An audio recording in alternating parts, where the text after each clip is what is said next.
Good afternoon, everybody, and welcome to the May 7th meeting of the San Dimas Rotary Club. My name is Steve Scott. I'm the president of the club. I've been a Rotarian for about 15 years now. I am also a State Farm agent in the city of San Dimas. Let's go around the room and give everybody a chance to say hello. Ellie Sachs, how are you today? I'm very well. How is everyone today? Good afternoon. Excellent. My name is Elizabeth Sachs. I go by Ellie, and I am retired LASD, LA County Sheriff's Department, and happy to Thank you be. so much for being here. Hi, Margarita. I'm going to catch you without chewing. Oh, you're muted. I said I got in trouble with that at the teacher awards yesterday too. Margarita McGee, local probate attorney and volunteer everywhere. Excellent. Thank you so much for being here. And Casey, how are you? I am doing well. Glad to be here. Personal coach helping you with health and wealth and overall happiness and mindset stuff. Coming alongside you. Love our habits, love our journey. Excited to hear what Andrea is going to bring today. Been a Rotarian a little over a decade, if not even more than that, but happy to be here, being along, making a difference in the world. And we appreciate it very much, Casey. And last but not least, Raymond Foster. Hey, everybody. Raymond Foster, immediate past president, current club secretary. Hey, we did a great job yesterday. Whether anybody knows or not, the teacher of the year for both districts, for both sides, both cities in the same district. We were the only Rotary club, even though there's another Rotary club around somewhere. But it was really run by Rotary, and it was a very good celebration. So thank you, Rita, for there. Sylvia, who's not here, was there. Marilyn was there. Doran Barnes was there, quite a few Rotarians, Anthony Porter, a lot of people who aren't here in the meeting today. I think it's because we're all exhausted from that major event that was put on yesterday that honored 22 teachers. So thank you to everyone for the work they did yesterday. Yep. Thank you guys for all your work. Very much appreciate that. And now we will move on to our speaker. Today, we are very happy to have Andrea Herran with us, founder and CEO of Focus HR. Andrea developed a passion for human resources. Excuse me, my phone is ringing. Sorry. Let me try that again. Andrea developed a passion for human resources and leadership from the beginning of her career. One thing she noticed about working with people is you see the good, bad, and ugly from managers and employees. Overcoming the bad and ugly was a challenge she would take on, and learning from the good and great made a lasting impression on Andrea. She brings those learnings to her client and team each day. Andrea, the floor is yours. We're very, very happy to have you here today. Oh, thank you so much, Steve. So today we're talking about the seven habits of leadership for an engaged and accountable team. So I want to start off with asking how many of you manage or lead a team, whether it's paid because they're employees of yours or volunteers? How many of you lead teams? I do. Wonder the majority. And when you look at your team, um, would you say that they're engaged, that they're really involved and they're excited about what they're doing? I see a little bit of doubt. Not a problem, not a problem. So that actually brings up a question is when you think engagement, what does that mean to you? You know, I know it's a word that gets tossed around, it's used a lot.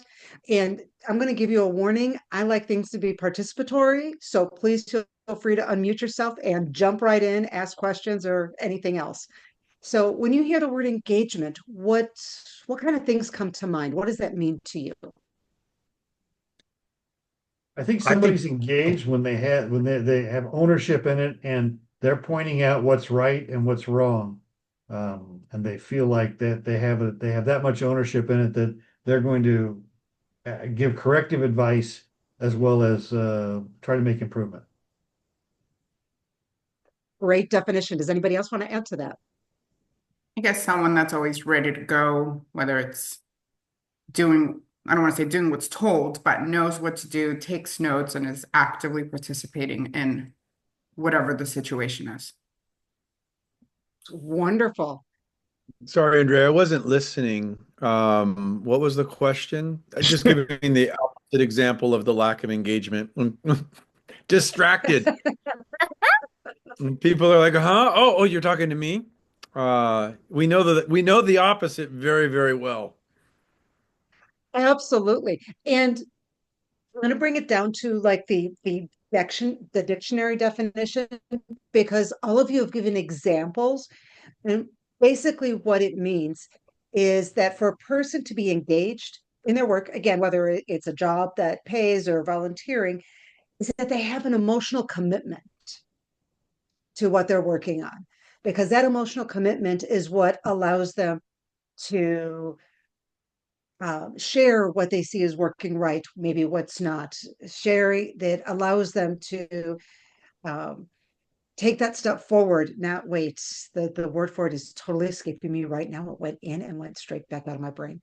Um, so it allows them to do that. So because they're aligned to what the organization does, who they are, who they serve, and their goals. So that's engagement. Now we also talk about accountability. When you think of the word accountability, what are you thinking of? I think it depending on how you can see it through the positive or negative lens. Accountability to me means people taking responsibility for their actions and being rewarded for some and being coached for others. Absolutely spot on. It's acknowledging their actions and the results, whether positive, negative, or somewhere in between. It's taking it's recognizing that it's they themselves that took part in that. So great. This sounds exactly like what we want in team members, but sometimes what eludes people as leaders, and I'm being very specific because you don't manage people. Okay. You manage processes, procedures. I'm going to pick on Margarita a little bit because I know a little bit about what attorneys do. You know, it's even with probate, there's a will, there's an estate plan that has to be followed. You manage that process. I'm going to take a wild guess and say you don't manage the family members. You may Oh, have to lead them unfortunately, down a I path. do. Unfortunately, I do. But you're probably more leading them down a path and making some very strong suggestions and trying to Yes. get them into the right place. Because if you think about any 5-year-old child, even if you remember yourself when you were 5, when people would try to tell you exactly what to do, what's your initial thought? No, I've got a better way. That's why we can't really manage people. We lead people, and we hope, that they'll come and join us on that ride. So question then becomes, well, then how do we do that? What is it that we as leaders can do to help people be on that ride with us and see our direction? And there's 7, and there's a method behind which ones I do first, second, and third. It's because each one builds on the previous one. So you have to start at the beginning, and you can't do the last one unless you've done all the others. So where we start off with is, as leaders, you need to understand what your personal values are. Now, if you're a leader of a company and the company is yours, let's say you're the founder, your personal values typically are the same values of the company itself. Because as leaders, that's what we do. We create companies that follow our own values. So we need to define, everybody has value. Whether or not we've written them down, defined them, explained how they show up in our daily lives is a different story. Some people have them top of mind, some maybe not so much. It's just something that you do and you don't really pay attention to it. So, but you have to live your values. And the reason that that's important is people want consistency. They want to know how you're going to react to things, how you are going to look at things, how you're going to take in information. So, for example, I'm going to pick on myself here for a moment. One of our corporate values is curiosity. I want people to be curious, ask questions. Don't just look for answers, ask questions, try to understand where our clients are coming from, where people are coming from, you know, understand industries, all that. So if I have somebody on my team that says, well, can you just tell me all about them? And I said, yes, can I? Absolutely. However, you need to show people interest in themselves, in their organization. So ask those questions, so they know that's what my response is. So they're not going to ask me about that. They'll be like, okay, I talked to them. They told me things, but I'm still falling a little short. Can you help fill in the blanks? Absolutely. So they use their curiosity and now they just need maybe to fill things in. So that's why you have to live your values every day. Now, if you were to take a piece of paper and write down all your values, all the things that you would consider values, one big differentiator between values and beliefs is values don't bend. It's not like, well, I do that some of the time, and then some of the time I do not. That's not a value. That's a behavior, that's a belief. A value is no, I will always feel this way. I will always do things this way. It's not flexible. Those are your true values. Does that make sense? Yeah, absolutely. Wonderful. So once you do that and you know your people,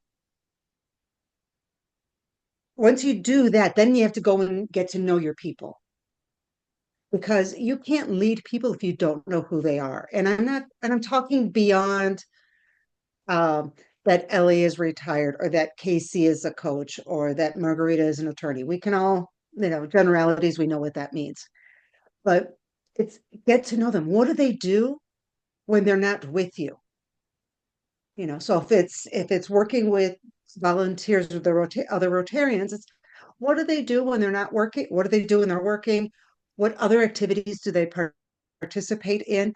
I think it was Ellie that said she volunteers at a lot of places.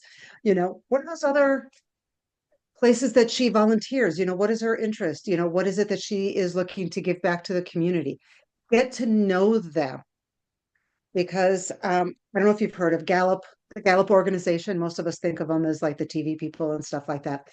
They've done a survey a research study to look at why do people stay where they are? What is it that makes them stay at the organization that they're with? What makes them engaged in that organization? And one of the things that came up, which was very strong, is somebody is interested in me as a person, not just that I know how to do bookkeeping or I know how to write a brief or I know how to, write a handbook or something. It's about they care about me as a person. So that means when you're talking to them, you're going to ask them about, for example, typical Monday morning talk. Oh, how was your weekend? What did you do? You want to say, hey, I'm just going to use a recent example with a friend of mine. Hey, your son had a baseball game. How was it? He threw a no-hitter. Oh my gosh, how amazing. That's great. Because yes, it's outside of work. And maybe you're like, does it really matter? It does, because people want to feel appreciated for who they are. And that is one way to do that. Keep in mind, especially in a work setting, people may not want to be very open about their personal life. So just take it as far as they're willing to go.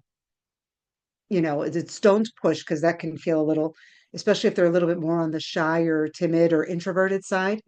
They may want to keep up that barrier. That's fine. And maybe they'll just say, yeah, sorry, I'm in Illinois. I'm in the Chicagoland area. Yeah, I watched the Cubs game.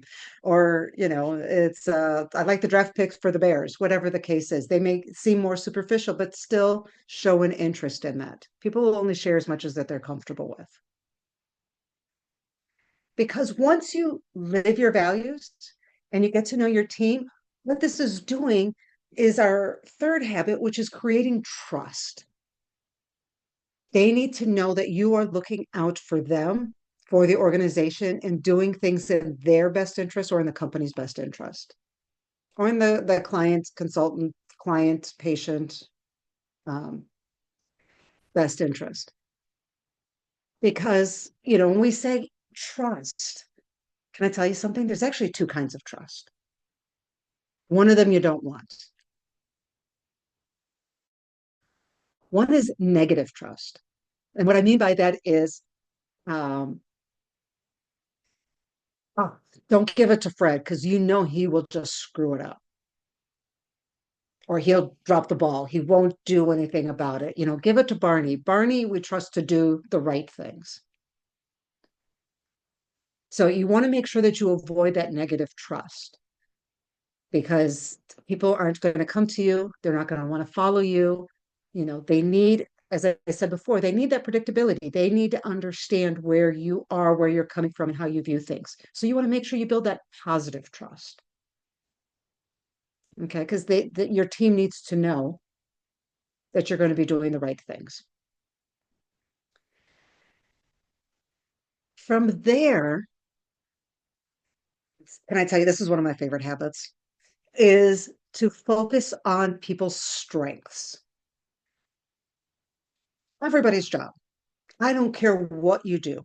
We have things that we like to do and things that if we never had to do again, we would be okay. Right? Everybody has that in their job, right? It's not just me. So what do we do with that? We take a look and say, okay, and it doesn't matter how big or small your team is. How can I fit people together so they are using their strengths on a regular basis? Because most people's strengths are usually the things that they like to do. Because when it's your strength, it's the easy part of your job. Usually the things that we don't like are the things like, it takes me longer to do it because I don't quite get it or whatever the case is. So, you know, I have a small team, but I have people that have different strengths and we utilize that not only with clients, but with each other. So we know who to ask recruiting questions to. We know who to ask training questions to. I've got somebody on my team who loves doing handbooks. The rest of us, we're like, all yours, take it, because the rest of us don't want anything to do with it. So take a look at your team and how can you utilize that? And even with volunteer, and especially with volunteers, because sometimes with volunteers, it can feel like herding cats, because everybody's got their own reason for being there. But if you focus on their strengths and they complement each other, think about how much better and easier it is to lead that team. So when you look at your own teams, can you see how that would work? Can you see how you could utilize that and or if you don't have a team and if it's just you and you have only one other person, make sure that other person's strengths are your weaknesses. I don't like going deep into weaknesses. I've got my own, I can talk about that for another 20 minutes. But it's, complement.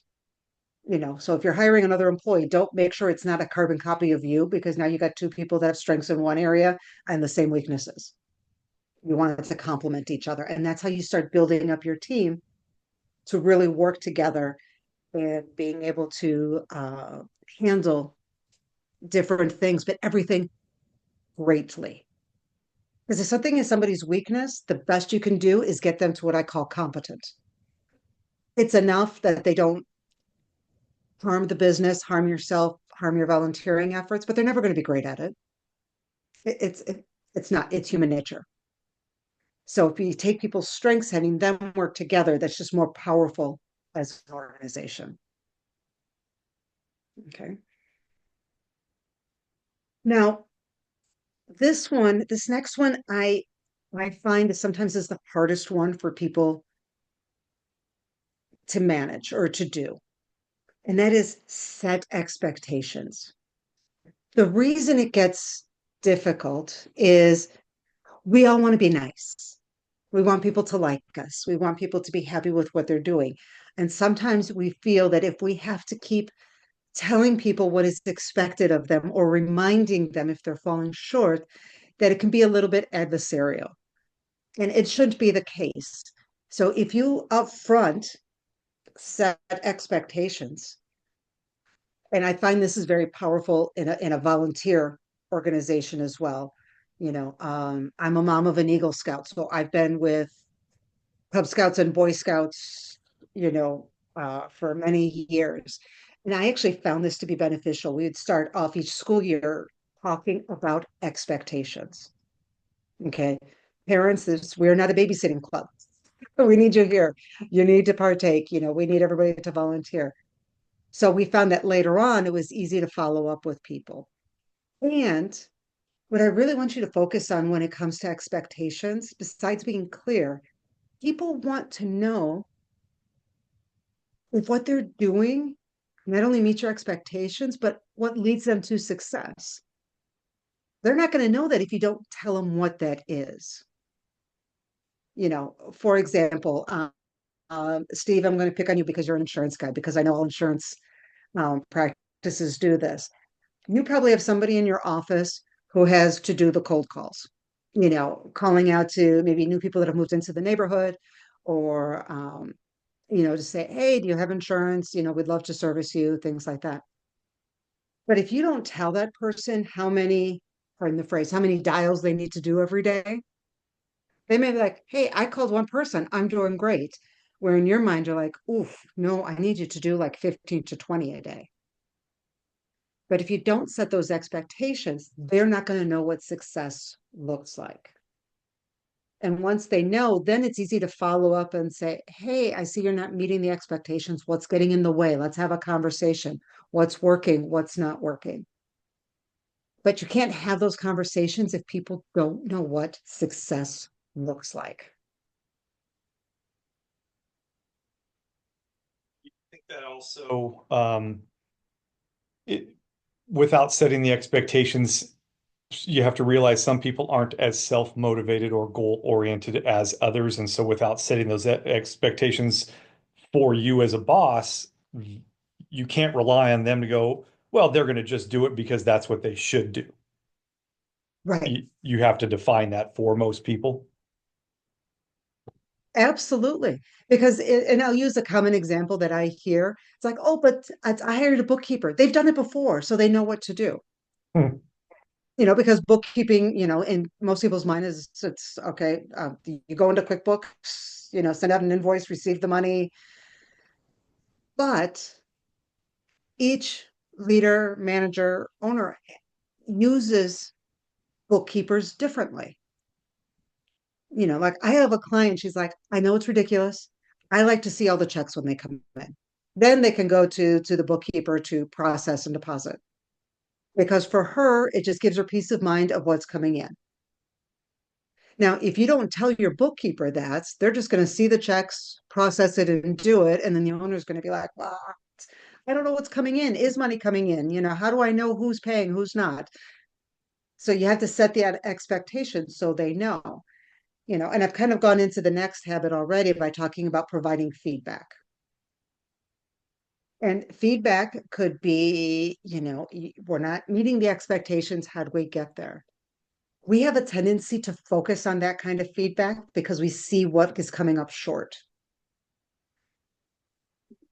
I'm going to urge you, if you don't already, to really focus also on the positive feedback.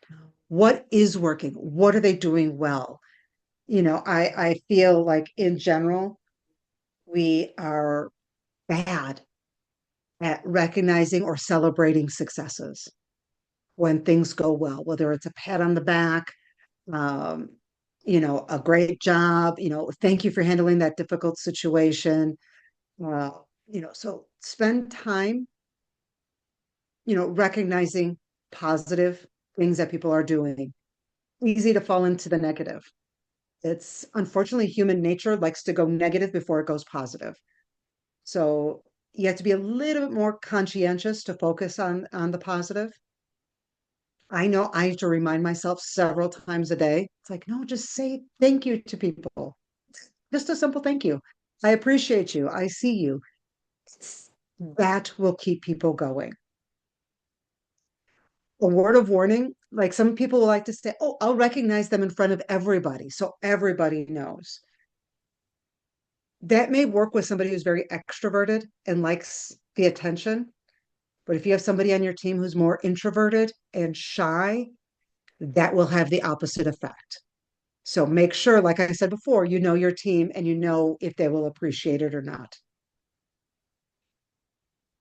And then lastly, only after you've done all of these, because if you look at it, all of this leads up to um, having a great relationship with your team, with the people that you're working with. And that is, then you can get to idea sharing. You can get to, I'm thinking of this. What do you think? And you have that dialogue. You have more collaboration with your team because depending on the business that you're in, and I'm going to pick on Steve again because of the insurance office, his people in his office that handle his customers or clients that come in and have questions about their insurance, his team is going to know more about what they're thinking than maybe Steve will. It's not that Steve's not engaged, it's he is elsewhere. He's focused on other things. So if you do that idea sharing with the team, you will find out how to make things better, easier, especially, and I love Rotary. I love what it stands for. Um, and they have their values. It's the what do you call it? Four-way test. That's basically the values of Rotary. When you start doing all of this in a volunteer organization, you get ideas and people start sharing. Think of how much of a bigger impact you can have as an organization and on the community that you're serving and that you're helping. I mean, I think it's actually quite amazing. Okay. So just to summarize, because I kind of like talked through them and I may not have pointed them out individually, is the 7 leadership habits are live your values, know your people, build trust, and that's the positive trust. Focus on people's strengths, focus on strengths, set expectations, provide feedback, and then lastly, idea sharing. Now, I have this as also as a workbook, something that you can work through. It's short. It's not, I'll tell you right now, it's not very long, but it has like to make things a habit, you have to practice it every day, conscientiously practice it every day. If any of you are interested in that, happy to send it to you. Just drop me your email in your name and email in the chat so I don't say, hey, you. And I'm happy to send that over to you. And I'm going to borrow from my child's kindergarten teacher because she said this, and my kids haven't been in kindergarten for over 12 years. And I talk to her and I let her know that I quote her all the time. And this is what's to keep important is practice makes permanent. Not perfect. We're not looking for perfection. We're still human beings. Perfection doesn't exist for human beings. So if you practice these every day, it will make it permanent, which is essentially what a habit is. It's something that we've created and practiced every day, and now we don't really think about it. Does that make sense? Wonderful. I am open to questions. I know I kind of went a little bit over the 20 minutes. I hope that's okay. Totally fine. Totally fine. We will open it up to questions. I'm just going to start by not commending, that's the wrong word, but what really sticks out to me is hiring people whose strengths and weaknesses are opposite of yours and opposite of other team members. I know when I opened my business 16 years ago, I tried to hire a bunch of me's. And what I realized is I don't like working with me half the time. Um, and I'm really good at some things and I'm really terrible at others. And it took me about 4 years to figure out, oh yeah, this isn't going to work if we all do the same things well, but none of us are great at follow-up and note taking and things like that. So it really resonated, and I have been trying to hire a team member now for about 6 months. And it's really hard to do right now in the market as it is, but finding somebody and identifying, like I think you can identify passion when you talk to somebody, even if it's nobody has passion for insurance, but you can find a human being who's passionate and then teach them the things that you want them to be passionate about within the business. But finding somebody who does things better than you in your weakness areas is so important. Absolutely. It's we all like ourselves, but doesn't mean we want to work with ourselves Yeah, for sure. or Do we mirror have it any in other somebody else. questions for Andrea? One quick simple question, then another curious question. Do you use HR as human resources, or is there a different acronym you're using for HR? And then the other question is, I'm just curious, the artwork over your left shoulder, what is that? The black and white, just curious. Yes, HR is human resources. Okay. And are you referring to Yeah, what is that? Oh, that's just contact paper covering up my filing cabinet. I thought maybe it was some mind mapping creative. I'm like, that thing's interesting. No, but it does kind of look like my mind maps when I do them. I'm a big fan of mind maps because my mind doesn't work linear. I got to get it all out and then do it. I don't know what a mind map is, but now I'm fascinated. Oh, let me tell you really quick. You put your central topic in the middle of a page. I put it in a circle, and then you just start thinking everything that goes along with it and just put it around it. So it's for me, it's like I'm still a paper and pencil kind of person. I can't think in the computer. I think I'm old Steve, some school. people's mind maps are they have a lot of holes. That's why if it was a mind map and it had no holes in it, it shows a beautiful mind. Um, so most mind maps don't look that complete. Okay. Don't feel bad when you go after it and you got holes. Yeah, Yeah, that's thank you. Thank you for that. no, my pleasure. Uh, any other questions? Well, Andrea, first of all, thank you for taking time. It really is a fascinating topic, um, because as many of us here have team members, it is a challenge, but it also can be a great reward. Um, and it's one of the things that, we tend to, it's like blaming a dog for not doing what they're supposed to do. Like you have to train people to be what you need them to be. And if you don't, that's on you, not on them so many times. And I certainly have failed along the way in these processes in creating expectations and having this reminder. And I did drop my email in the chat so you can send me. Um, I thought it was fascinating, really, really valuable, and we greatly appreciate you taking time to be with us today. Oh, it's my pleasure. And I will throw in the chat in case somebody wants to reach out individually, my own email. Um, Feel free to reach out to me, ask me questions. I'm always open. Awesome. Well, thank you so much. Enjoy the rest of the day in Chicago. Thank you. I'm just going to be And I on just like for the a Bears second as first I round pick download the too. chat so I have everybody's emails. Oh, perfect. All right. We will move on to the next portion of our meeting, which is our Fine Master. Folks, we are getting near the end of our year. So if you haven't gotten your fines in, now is the time to do so. Casey, take it away. All right. Well, it is fine that you're going to address me as master, or you can pay money to tell me why I'm not. Basically, that's what we do in the Fine Master segment is you find yourself money to talk about what's going right, what's not going right, or to talk about something else that you just want to earn the right to chit chat. So, what's going well? How can we celebrate it and find yourself on something that is moving in your heart? I'll find myself $22 for the 22 teachers that Sylvia did a wonderful job yesterday with the Teacher of the Year for the Laverne San Dimas, the Combined Cities Teacher of the Year program. It went off very, very well. And again, all that work that went into it is much appreciated. So $22. All right, You Raymond, beat is me to it. somebody else we can find Raymond for doing an amazing job last night? Did he secure his right to be asked again, Sylvia?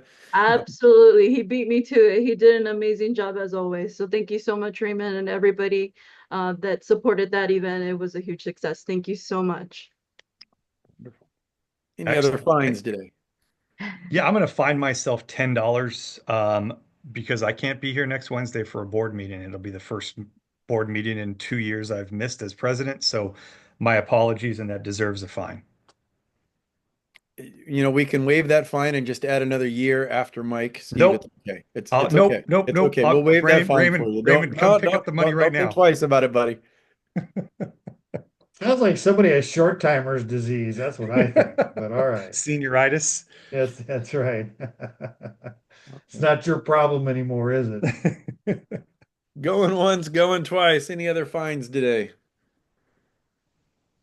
Yeah, we're wrapping up the year soon, so we're probably pretty good. Steve, back to you. Thank you, Casey. Appreciate that.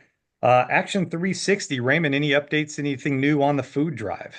Yeah, a couple things going on. I went out to a LA Air Force Base and did a tour there, and I did not know they have 6,000 military personnel at that base there in El Segundo, right on the corner of LAX.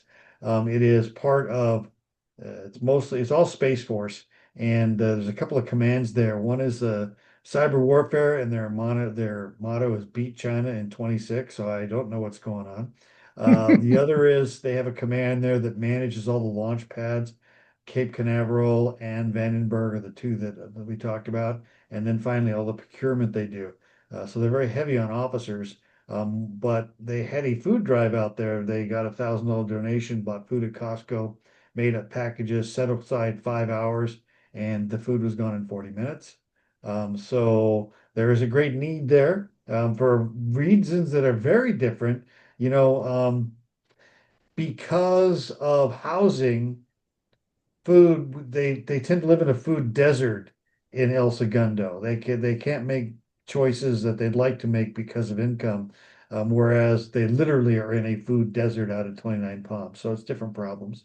Also, at the same time, Monday was approached by a man who owns a WIC store in Barstow. And so he is going to work with us to provide formula and baby food for young families out at Fort Irwin, which again is another very desolate military location. And then lastly, I've kind of opened up a line of communication with an organization in New York to look for ways to help them duplicate what we do with these food drives. So August 23rd, keep your radar. We are working on it. We got our new logo and all that stuff is coming together. So anybody have any questions on the food drive? It's like the next big thing. Also put up on everyone to put up on your radar, September 27th, the Chamber of Commerce is going to sponsor a wellness fair, not a health fair, because wellness has 8 dimensions to it. One of them is health, and the dimensions are health, spirituality, emotional, physical, financial, occupational, social, and environmental. And so what the Chamber of Commerce feels is that because we use that wider definition of wellness, then for our chamber membership, more of our members can participate. Those who are in the financial industry are part of wellness, as are those who are in the health industry. And so there are only going to be 5 booths per category for a total of 40 booths. And the reason that's important is because it falls on the same day as Running Scared. So we have the City 5K, the toddler family fun run, all that stuff going on. There'll be several thousand people there. There is no charge to groups, to chamber members, of which we are one. So I hope Rotary, as a social aspect of the community, we have our booth there. I'm encouraging the lodge to have a booth there. Hopefully, we can reach out to the Women's Club, the Seroptimists, other social organizations. And then I'd like to see us also perhaps reach out to churches and encourage them to get 5 churches to cover our spirituality. Then the chamber's working through the businesses as we get further along on this. Lastly, if you're a chamber member, you'd like to be on this committee, shoot me an email. Marilyn is chairing it, and we can always use help. So I hope we turn this into a signature event for both the Chamber of Commerce and the community. And the last thing I'll tell you is it's like 2026. Man, you look around the room, it's a Rotary event. So that's all I got to say. Excellent. Thank you, Raymond. Would you mind putting up the calendar? Oh, yeah, I've got it right here. Okay, this is that's next year's. Okay, do you have the one with the red line on your screens there? Do you see the one with the red Yep. line? Okay, so we have coming up next is Patricia Winskunis from Crime Survivors, And then Matt Lyons is scheduled for the Economic Partnership. Now, we have a board meeting on June 11th, but that may well be for Matt Weens from the school district to come and tell us why we should help them with this new bond issue. And then our final meeting of Steve's year will be the Hope Team. And we have a lady named Melody Sitz that'll be coming. And we're already beginning to flesh out next year. So if you have something you would like to see, or you would like to participate in, or you'd like to have a speaker, please let me know. Raymond, I did talk to Matt Ween yesterday. He is under the impression that he's coming next week. Is he speaking next week? Do we know? He needs to talk to Margaret. To who? Margaret McDonald. She's running his calendar. And Okay. so, yeah, there's conversations going back and forth. He was supposed to come today and then he was going to come Mhm. next week. And so what we said is, if you want more than 5 minutes at the beginning, let us schedule you. And so what we did, gave up the board meeting in June so that he could come. And we gave him 4 dates. They actually asked for those 4 dates in June, and we gave them the board meeting. So it's been a little bit confusing when you say, Steve, a little bit of the conversation back and forth. Yeah, just a touch. A Okay. few too many chefs in the Yeah. kitchen. Yeah, So 'cause I spoke yesterday to Sean Casey, and he goes forward those dates onto Margaret McDonald, who is his assistant, and they're going to work out. But no, he's not going to be here, as far as I know. okay. Yeah, because when he came over, he's like, all right, well, I'll be speaking next week. I'm like, for some reason, I thought it was today. But then he said next week. I said, okay, well, yeah, I don't have the calendar, but okay. Heck, we thought it was last week at the Ryla dinner. So Yeah. We gave, I think part of it is we were just too accommodating. We gave him a bunch of choices, so he picked all of them. Yeah, I mean, I'm sure he has a lot going on and I'm his certain he schedule does. is not anywhere near or our schedule's not anywhere near what he has to do on a daily basis. So I understand. But maybe reach out to Margaret, make sure he doesn't come next week. All right. thanks for that. Okay, as we do at the end of every meeting, we will show the four-way test. We sure will. There we go. And in honor of Mike being sick, I will not do the same wonderful explanation he does every week. I will simply recite it for everybody. Of the things we think, say, or do, is it the truth? Is it fair to all concerned? Will it build goodwill and better friendships? Will it be beneficial to all concerned? Folks, take that with you in your business life, in your personal life, and things will be better for you, that I assure you. Thank you all for attending. Have a wonderful rest of the week. Raymond, I have a check for you for dues and fines. Whenever you want to stop by, I'm here all week. So whenever it's convenient for you. Can we be in 10 minutes? Because I got to go over and run some errands anyway. Yeah, sure. All right, see you about 10. Okay. Okay, folks, we will see. Well, I won't see you next week. I'll see you in 2 weeks. You guys have a great meeting next week. Bye.